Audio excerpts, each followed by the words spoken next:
నేను 40 ఏళ్ళ నుంచి రాజకీయాల్లో ఉన్నా. 40 ఏళ్ళ నుంచి రాజకీయాలల్లో కాంగ్రెస్ ప్రభుత్వం నేను 20 ఏళ్ళు చూశాను. 20 ఏళ్లల్లో ఎన్నడైనా వాళ్ళు 7 గంటల కరెంటు కంటే ఎక్కువ ఇచ్చిండ్రా? 7 గంటల కరెంటులలో మోటార్లు కాలిపోయేది, స్టార్టర్లు కాలిపోయేది, ట్రాన్స్ఫార్మర్ కాలిపోయేది. ప్రతి ఊళ్ళే మోటార్లు కాలిపోయిన రిపేర్ దుకాణం రోడ్డు మీద ఉండేది. స్టార్టర్లు కాలిపోయినాయి, ట్రాన్స్ఫార్మర్లు కాలిపోయినాయి, ఎలక్ట్రిసిటీ వాళ్ళ చుట్టూ తిరిగేది. 7 గంటలకు కూడా గోస పడ్డారు రైతులు. వాళ్ళ పరిపాలనంతా అదే పరిస్థితులు ఉండేది. 10 ఏళ్లలో టీఆర్ఎస్ ప్రభుత్వం వచ్చిన తర్వాత బయట రాష్ట్రాల నుంచి కొనుక్కొచ్చి తిప్పలబడి రైతుకు చాలా మంది చెప్పారు సలహాల వారికి. కేసీఆర్ గారు 10 గంటలు ఇస్తే చాలు, 12 గంటలు ఇస్తే రైతు బిడ్డ 24 గంటల కరెంట్ ఇవ్వాలని అప్పులు చేసి రైతులకు 24 గంటలు ఫ్రీ కరెంట్ ఇచ్చిన మహానుభావుడు కేసీఆర్ గారు. దయచేసి ఇంకా కాంగ్రెస్ లో సిగ్గు శర ఉన్నదాన్ని మాట్లాడడానికి రైతుల గురించి మీరు రైతులకు ఏం చేసిందని ఏదో మభ్య పెట్టి ఆశ పెట్టి బోకర్ మాటలు మాట్లాడి అబద్ధ మాటలు మాట్లాడి అధికారంకి వచ్చారు. ఇవాళ ఊళ్ళలో పోతే మిమ్మల్ని తన్నే పరిస్థితి ఉన్నది. ఎక్కడిచ్చిండ్రు కరెంటు? మీరు ఏంది గోస? ఇప్పటి వరకు రైతులు ఎంత గోసపడతారో ఒక్కసారి మనం విశ్లేషణ చేసుకోవాలి. నేను ప్రజలందరూ కూడా రిక్వెస్ట్ చేస్తున్నా, ప్రజలు కొద్ది ఓపిక పడతారు. ఇప్పటికైనా మీరు అర్థం చేసుకొని మీ ప్రవర్తన మార్చుకోండి. రైతులకు గోస ఉన్నారు, కరెంటు గోసే ఉన్నది, పంటలు ఎండిపోతున్నాయి, దేవాలయ నీళ్లు వస్తలేవు, మన ఎస్ఆర్ఎస్పి నీళ్లు, కాళేశ్వరం నీళ్లు బంద్ అయినాయి, గోస ఎండిపోతానే. ఇంకా సిగ్గుసెరం లేకుండా మీరు రైతులకు చేసి ఎరువుల పరిస్థితి ఏంది? ఇంక ఏం చెప్తావు? ఆ తుమ్మల నాగేశ్వరరావు గారు చెప్తాడు, పొంగిరెడ్డి చెప్తాడు, రేవంత్ రెడ్డి గారు యూరియా బస్తాలు ఫుల్లుగా ఉన్నాయి నీ ముఖానికి. నిన్న నేను కొత్తూరు విలేజ్కి పోయినా, రైతులు గోసపడతాను. సార్ నాకు 5 ఎకరాల భూమి ఉన్నాయి, 2 బత్తాలు ఇస్తాను, మళ్ళీ 2 బత్తాల కోసం మళ్ళీ 10 రోజుల తర్వాత నా పొలం ఉంటుందా, నా చెలుకుంటుందా? ఇదివరకే నేను యూరియా బస్తాలు లేకపోతే నా పత్తి చేను ఎండిపోయింది, కాత పోయింది. నేనే ఉదాహరణ, నేను ఒక రైతునే. నా పత్తికి నాకు బస్తాలు నాకు దొరుకుతాయి. నేను ఎవరినైనా అడుగుతున్నా బస్తాలు నేను తీసుకోను అనుకున్నా. నాకు లెక్క ప్రకారం వచ్చినే తీసుకుంటాను. నా వ్యవసాయం చేసిన ఆయన కాలనాయకున్నాడు, తోలిన ఎన్ని బస్తాలు వస్తాయి ఎవరితో ఒక్క బత్త పట్టుకుని వచ్చాడు 10 రోజులు తిరిగి. ఆ ఒక్క బత్త ఏం చేయాలని మూల వారేసిన. ఆ పత్తి ఏరలేక ఏరితే కూల మందం కూడా గిట్టలే.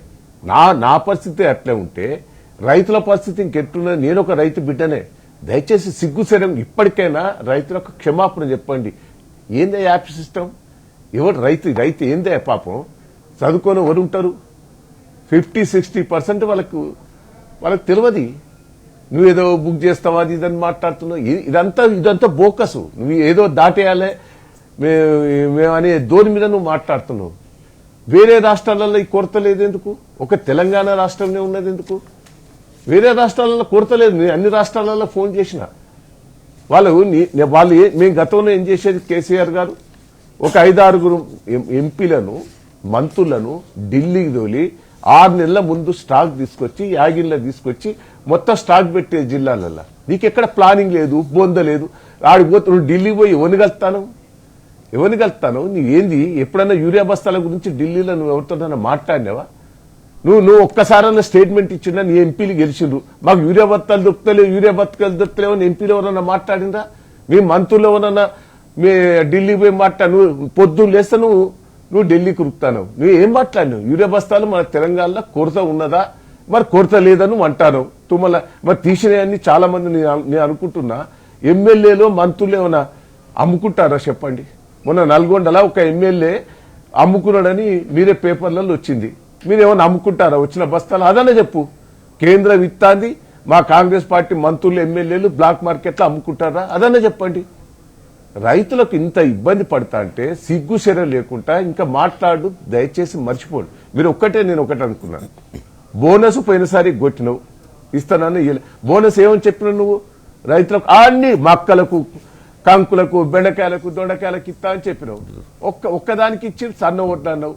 సన్న ఓట్లు వేసుకుంటే అది పోయినసారి కొట్టినావు. నీకు రైతు బంధు 2 సార్లు కొట్టినావు, ఒక్కసారి వేసినావు. ఆ రుణమాఫీ కూడా సగం కాలే. అన్ని పోకరు. కేసీఆర్ చెప్పిన స్కీమ్స్ అనే ఇంప్లిమెంట్ చేయను. అప్పుడు కేసీఆర్ అన్నప్పుడు యూరియా బస్తాలు దొరికినాయి. నువ్వు ఏమి ఇవ్వకున్నా పర్వాలే. నీళ్లు ఫుల్గా దొరికినాయి. కరెంటు మంచిగా వచ్చింది, రైతు బంధు టకా టకా టకా టకా పడేది, ప్రతి గింజ ఇబ్బంది లేకుండా కొన్నాడు, పత్తి కొన్నాడు, మక్కలు కొన్నాడు, ఒడ్లు కొన్నాడు, ఏదైనా కొన్నాడు. ఏందా మక్కలు బయట 2400కు అమ్మేది 1800కు అమ్ముకున్నారు. 24 మక్కలు ఉంటే రేటు 1800లకు అమ్ముకున్నారు. పత్తి కూడా ఘోరం, 1000 రూపాయలు తక్కువ చేసి అమ్ముకున్నారు. ఇది వాస్తవం కాదా? ఒక్క రైతును నువ్వు అడుగు, ఒక్క రైతును ఏ జిల్లా కన్నా పో, ఏ పార్టీ ఉన్నాను అడుగు, ఆ కాంగ్రెస్ పార్టీ రైతును కూడా అడుగు. వాడు నేను తిడతాను, నేను పొరపాటుని వేసిన ఈ కాంగ్రెస్ పార్టీ దుర్మార్గపు ఓటు వేసిన, నేను ఈ బోకస్ మాటలు నమ్మేసిన అనేది వాడు తిడతాడు.